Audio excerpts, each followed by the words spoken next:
انسانیت ایک سمندر ہے، اس کو یہاں اللہ کیسے فٹ کیا ہے؟ انسانیت ایک سمندر ہے اور اس میں اور آپ کشتی کی مانند ہیں، میرا اور آپ کا وجود ایک کشتی کی مانند ہے۔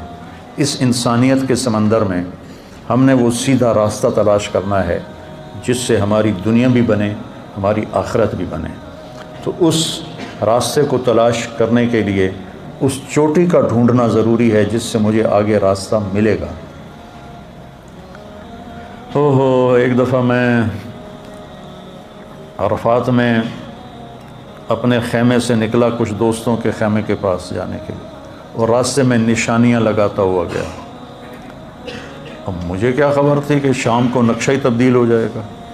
جب میں عصر کے بعد باہر نکلا تو ساری نشانیاں ٹوٹی پڑی تھی، تو میرا کلیجہ ایسے اچھل کے منہ کو آ گیا کہ اوئی کیا بنے گا، کہ اب میں کدھر جاؤں؟ حالانکہ مجھے عربی آتی ہے اور میں کسی سے بھی راستہ پوچھ سکتا ہوں، لیکن اب نہ مجھے اس خیمے کے نمبر پتہ۔ میں تو اطمینان سے نکلا، یہ نشانی یہ نشانی یہ نشانی یہ، اور یہاں یہ آ گیا میرے دوستوں کا خیمہ۔ جب نکلا تو ساری نشانیاں ٹوٹی پڑی تھی۔ تو اس وقت جو میری کیفیت ہوئی، 1 گھنٹے کے لیے میں اندازے سے چلتا گیا اور اپنے خیمے میں پہنچا۔ اس شک والی کیفیت میں میری جان نکل رہی تھی، حالانکہ کوئی ایسا مسئلہ نہیں تھا۔ میں نے تو اگر نہ بھی ملتا تو میں پیدل ہی چلا جاتا، مزدلفہ کی طرف لوگ پیدل جا رہے تھے۔ تو زندگی کا راستہ اگر گم ہو جائے، زندگی کا راستہ گم ہو جائے، جس راستے پہ چل کر زندگی کامیابی سے ہمکنار ہوتی ہے، اگر وہ گم ہو جائے تو ہلاکت، تباہی، بربادی۔ آپ جا رہے ہو نا گاڑی میں، اور ایک موڑ آپ غلط مڑ جائیں تو آپ سٹ پٹا جاتے ہیں کہ غلط ایگزٹ لے لیا جائے، اب وہ دوبارہ چکر کاٹ کے آنا پڑے گا۔ ایک موڑ آپ غلط مڑ جاؤ تو آپ کا دماغ ہل جاتا ہے۔ اگر پوری زندگی کے سفر کا موڑ غلط مڑ گئے تو کیا حال ہوگا؟ تو اللہ تعالیٰ نے پھر ہمیں سیدھا راستہ دکھانے کے لیے کہا، ہم نے مانگا اہدنا، ہمیں وہ چوٹی دکھا جس سے آگے ہمیں سیدھا راستہ ملے گا، الصراط المستقیم۔ تو اللہ تعالیٰ نے کہا ھدی للمتقین ذالک الکتاب الف لام میم ذالک الکتاب لا ریب فیہ ھدی للمتقین۔ یہ ایک تمہارے لیے پہاڑ کی چوٹی آ رہی ہے۔ یہ قرآن جیسے پہاڑ کی چوٹیاں بحری جہازوں کے لیے راستے کا نشان بنتی ہیں، یہ میرا قرآن ہے، یہ تمہاری زندگی کے صحیح راستے کا رہبر بنے گا اور نشاندہی کرنے والا بنے گا۔ اس کو مضبوطی سے پکڑو۔ اس لیے میرے نبی نے فرمایا تھا وَإِذَا الْتَبَسَتْ عَلَيْكُمُ الْأُمُورُ كَقِطْعِ اللَّيْلِ الْمُظْلِمِ، جب تم پر اندھیری رات کی طرح فتنے ٹوٹ پڑیں تو تم کیا کرو؟ علیکم بالقرآن، قرآن کو مضبوطی سے تھام لو، اسے سینے سے لگا لو، اس میں کھوج نکالو میری کامیابی کہاں ہے، کس طرح ہے۔ فَإِنَّهُ مَاحِلٌ مُصَدَّقٌ وَشَافِعٌ مُشَفَّعٌ، جس کے بارے میں یہ سفارش کرے گا وہ کامیاب ہوگا، جس کے بارے میں یہ جھگڑا کرے گا وہ ہلاک و برباد ہو جائے گا۔ تو قرآن ہے ہدا، یہ وہ پہاڑ کی چوٹی ہے جس سے ہمیں صراط مستقیم ملے گا، جو ہم نے کہا تھا صراط الذین انعمت علیہم، جن پر تیرا انعام ہوا ان لوگوں کا ہمیں راستہ بتا۔ تو وہ کوئی سائنسدان تو نہیں بتا سکتا تھا، تو اللہ نے اپنے محبوب صلی اللہ علیہ وسلم کو منتخب فرمایا اور ان پر اس قرآن کو نازل فرمایا۔ پہلے آسمانی کتابیں اترتی تھیں تو آسمان کے دروازے بند نہیں کیے جاتے تھے، کھلے رہتے تھے، شیطان اوپر جاتے تھے، آسمان کے فرشتوں کی باتیں سن کر جھوٹی سچی ملا کر کاہنوں کو بتاتے تھے۔ لیکن جب قرآن اترنا شروع ہوا تو آسمان کے دروازے بند کر دیے گئے۔ انا كنا نقعد منها مقاعد للسمع فمن يستمع الآن يجد له شهابا رصدا ولا ندري اشر اريد بمن في الارض ام اراد بهم ربهم رشدا، کہ شیطانوں نے آ کے بڑے شیطان سے کہا کہ مارے گئے، پہلے تو آسمانوں پہ جاتے تھے تو دروازے کھلے ہوتے تھے، ہم کوئی نہ کوئی شد بدھ سن لیتے تھے، اب تو وہاں پہرا لگ گیا ہے اور جو قریب جاتا ہے اس کو آگ کا انگارہ پڑتا ہے، وہ خاکستر ہو جاتا ہے، راکھ ہو جاتا ہے، یہ کیا ہوا ہے؟ تو شیطان نے کہا کہ چکر لگاؤ، کوئی دنیا میں تبدیلی آئی ہے۔ تو پھر نصیبین عراق کا ایک شہر ہے، وہاں کے جنات کی ایک جماعت کا گزر ہوا مکہ سے، تو آپ ایک وادی میں کھڑے قرآن پڑھ رہے تھے، وَإِذْ صَرَفْنَا إِلَيْكَ نَفَرًا مِّنَ الْجِنِّ يَسْتَمِعُونَ الْقُرْآنَ قُلْ أُوحِيَ إِلَيَّ أَنَّهُ اسْتَمَعَ نَفَرٌ مِّنَ الْجِنِّ۔ تو جنات نے قرآن سنا تو ان کا او ہو یہ ہے وہ لگتا ہے بڑا واقعہ جس کی وجہ سے آسمان کے دروازے بند ہو گئے۔ پہلی کتابوں کو لکھوایا گیا، اللہ نے لکھوایا فرشتوں کے ذریعے سے، تورات لکھوائی گئی، زبور لکھوائی گئی، انجیل بائبل لکھوائی گئی اور اتار دی گئی۔ یہ اللہ کی زبان سے نکلا ہوا کلام نہیں ہے، تورات، زبور، انجیل یہ لکھا ہوا کلام ہے، اس لیے یہ تبدیل ہو گیا۔ اس میں خود اس مذہب والوں نے تبدیلیاں کر دیں، اور زبور تو ویسے ہی مٹ گئی، اس کا کوئی نشانی کوئی نہیں، اور باقی ساری کتابوں کے ترجمے موجود ہیں، اصل زبان میں جو کتاب تھی وہ نہیں ہے۔ قرآن اللہ کا کلام بھی ہے اور اللہ کی کتاب بھی ہے، باقی کتابیں اللہ کی کتاب ہیں، اللہ کا کلام نہیں۔ اللہ کی زبان سے تورات ادا نہیں ہوئی، اللہ کی زبان سے زبور ادا نہیں ہوئی، اللہ کی زبان سے انجیل ادا نہیں ہوئی۔ اگر اللہ کی زبان سے ادا ہوتی تو یہ بھی کبھی مٹ نہ سکتی، نہ کوئی انہیں تبدیل کر سکتا۔ جیسے قرآن کو کوئی آج تک بدل نہیں سکا، کوئی تبدیل نہیں کر سکا، اس جیسا کوئی کلام نہیں لا سکا۔ قرآن کا دعویٰ آج تک موجود ہے، قُلْ لَئِنِ اجْتَمَعَتِ الْإِنسُ وَالْجِنُّ عَلَىٰ أَنْ يَأْتُوا بِمِثْلِ هَٰذَا الْقُرْآنِ لَا يَأْتُونَ بِمِثْلِهِ وَلَوْ كَانَ بَعْضُهُمْ لِبَعْضٍ ظَهِيرًا، کہ ساری دنیا کے انسان جنات اکٹھے ہو کر اس جیسا کلام پیش کر دو، تو اللہ کہتا ہے نہیں کر سکتے، چاہے کتنا ہی زور لگا لو، کتنا ہی زور لگا لو، نہیں کر سکتے۔ تو میرے مالک کی زبان سے نکلا ہوا کلام صرف قرآن ہے۔ قرآن لکھا ہوا نہیں آیا، تورات لکھی ہوئی آئی، زبور لکھی ہوئی آئی، انجیل لکھی ہوئی آئی، قرآن لکھا ہوا نہیں آیا۔ قرآن اللہ نے اپنی زبان سے ادا کیا اور جبریل کو سنایا، جبریل وہاں سے اللہ کے محبوب کے پاس لے کر آئے اور آپ کے دل پر اس کو وارد کیا، اور پھر وہاں سے آپ کی زبان پہ ادا ہوا۔ وَإِنَّهُ لَتَنزِيلُ رَبِّ الْعَالَمِينَ، کس کا کلام ہے؟ رب العالمین کا۔ کون لایا ہے؟ نزل بہی روح الامین، جبریل فرشتہ لایا ہے۔ کہاں کس کے پاس لے کر آیا ہے؟ علی قلبک، ہمارے نبی کے دل پر اس کو اتارا ہے، زبان پر نہیں اتارا، دل سے پھر زبان پر آیا۔ کس لیے آیا ہے؟ لتکون من المنذرین، لوگوں کو آخرت کے بارے میں خبردار کرنے کے لیے آیا ہے، اور برے کام کے انجام بتانے کے لیے آیا ہے، اور اچھے کام کے نتیجے بتانے کے لیے آیا ہے۔ کس زبان میں ہے؟ بلسان عربی مبین، خوبصورت واضح عربی زبان میں ہے۔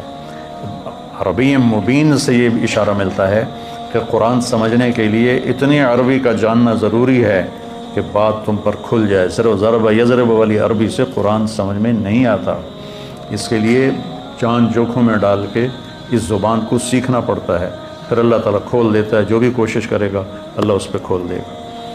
تو قرآن اللہ کی کتاب ہے، اللہ کا کلام ہے، باقی کتابیں اللہ کی کتاب ہیں، اللہ کا کلام نہیں ہے۔ قرآن نہ مٹنے کے لیے آیا ہے، اسے کوئی تبدیل نہیں کر سکتا، اس میں کوئی آگے پیچھے نہیں کر سکتا، کوئی آیت آگے اور کوئی آیت پیچھے نہیں کر سکتا، اس کو کوئی ختم نہیں کر سکتا، یہ اٹھا لیا جائے گا۔ ایک رات صبح اٹھیں گے تو قرآن خالی ہوگا، کچھ بھی نہیں ہوگا۔ تو میرے بھائیو، رمضان شریف ختم ہو رہا ہے، 27 کو یہاں چھٹیاں ہو جائیں گی، کل کا دن ہے اور پرسوں کا دن ہے۔ اس قرآن کو اپنے سینے سے لگا لو، اس کا ترجمہ پڑھو یہ کیا کہتا ہے۔ خاص طور پہ مکی صورتیں غور سے پڑھو کہ وہ جھنجھوڑتی ہیں انسانی دماغ کو اور انسانی دل پہ لرزہ طاری کر دینے والی صورتیں ہیں۔ ان کا جو ردم ہے اور ان کی جو موسیقی ہے وہ اتنی طاقتور ہے کہ سمجھ میں نہ آئے تو بھی دل ہلتا ہے۔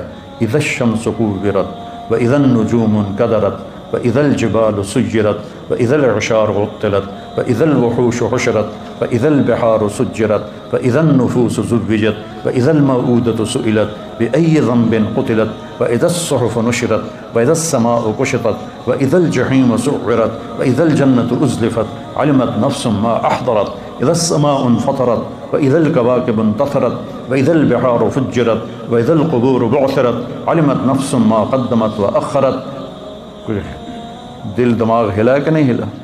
حالانکہ ترجمہ نہیں ہے، مکی صورتوں میں یہ طاقتور کلام ہے، سارا قرآن ہی طاقتور ہے۔ تو میں آپ سب سے کہہ رہا ہوں کہ قرآن کو پڑھو، اس کا ترجمہ پڑھو، اور پھر اپنے نبی کی زندگی پڑھو کہ میرے نبی نے زندگی کیسے گزاری. ہم جانور ہیں اگر ہمارے سامنے اپنے نبی کی زندگی نہیں ہے. ہمارے سامنے اگر پنجابی ثقافت ہے تو ہم جانور ہیں. ہمارے سامنے پشتو ثقافت ہے تو ہم جانور ہیں. ہمارے سامنے سندھی ثقافت ہے تو ہم جانور ہیں. ہمارے سامنے بلوچی ثقافت ہے تو ہم جانور ہیں. انسان وہ ہے جو اللہ کے نبی کی تہذیب اور ثقافت کے پیچھے چلنے والا. تو یہ تھوڑا سا تمہیداً میں نے بات کی. آج ایک آیت آئی ہے جس کے بارے میں بہت ہی غلط فہمیاں پائی جاتی ہیں.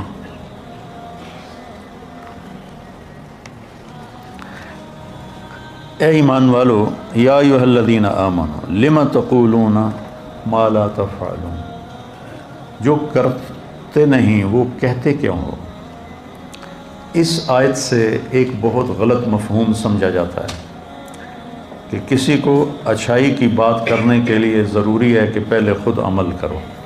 یہ اس آیت کے بارے میں مطلب سمجھا جاتا ہے کہ جب تک خود عمل نہ ہو کسی کو ہم عمل کی دعوت نہیں دے سکتے. جب تک میں خود روزے نہیں رکھ رہا میں کسی کو روزہ رکھنے کی دعوت نہیں دے سکتا. جب تک میں خود داڑھی نہیں رکھ لیتا میں کسی کو داڑھی رکھنے کی دعوت نہیں دے سکتا. جب تک میں خود نماز نہیں پڑھتا میں کسی کو نماز کی دعوت نہیں دے سکتا. یہ غلط مفہوم اس آیت کے بارے میں سمجھا جاتا ہے. اگلی آیت اس مفہوم کو صاف کرتی ہے. اگلا جملہ، کبر مقتن عند اللہ ان تقولوا ما لا تفعلون، بہت بڑا وبال ہے، جرم ہے اللہ کی بارگاہ میں تم وہ کہو جو کہتے نہیں ہو، جو کرتے نہیں ہو. اب میں آپ کو ایک مثال دے کے پوچھتا ہوں. اللہ کہہ رہا بہت بڑا جرم ہے کہ تم جو کرتے نہیں وہ کہو. تو میں ایک مثال دیتا ہوں.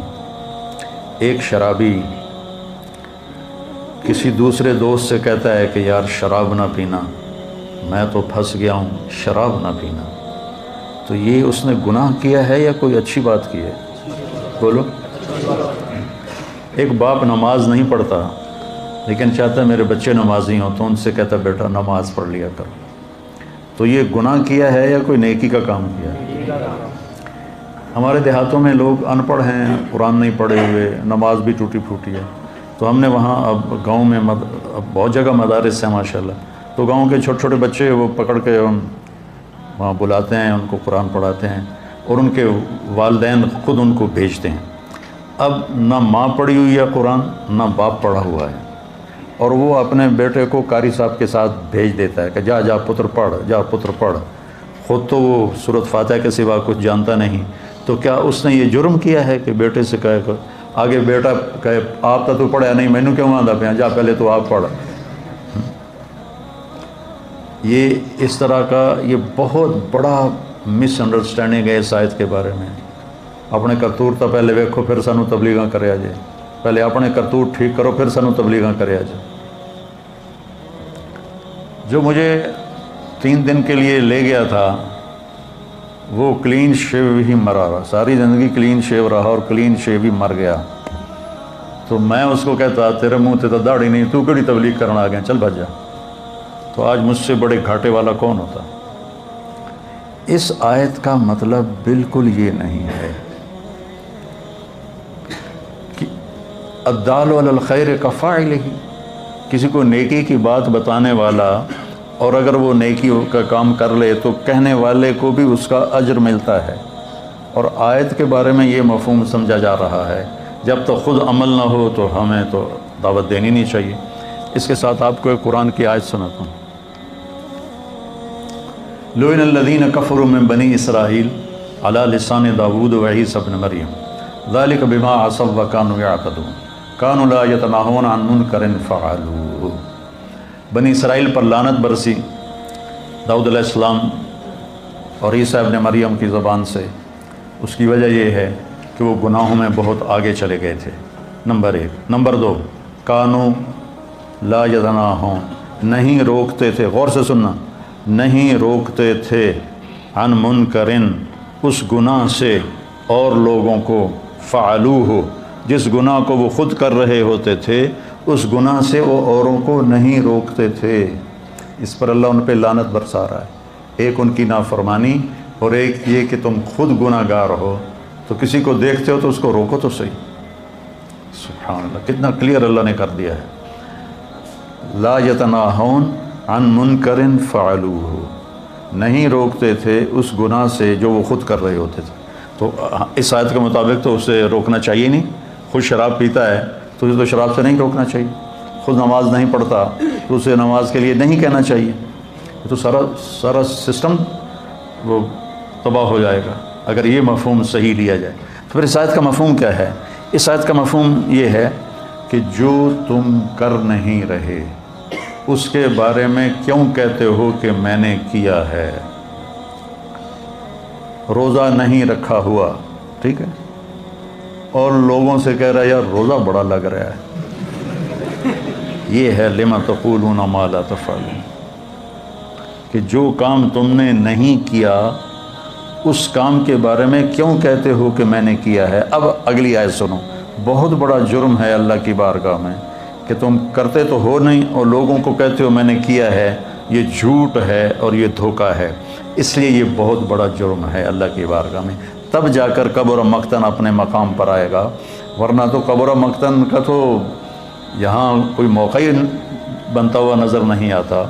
جس نے مجھے عالم بننے کی ترغیب دی وہ ایک کوثر نام تھا اس کا، پشاور کا تھا، اور ایک اس کا جنرل سٹور تھا اور میری رائمنڈ میں اس کے ساتھ تشکیل ہو گئی.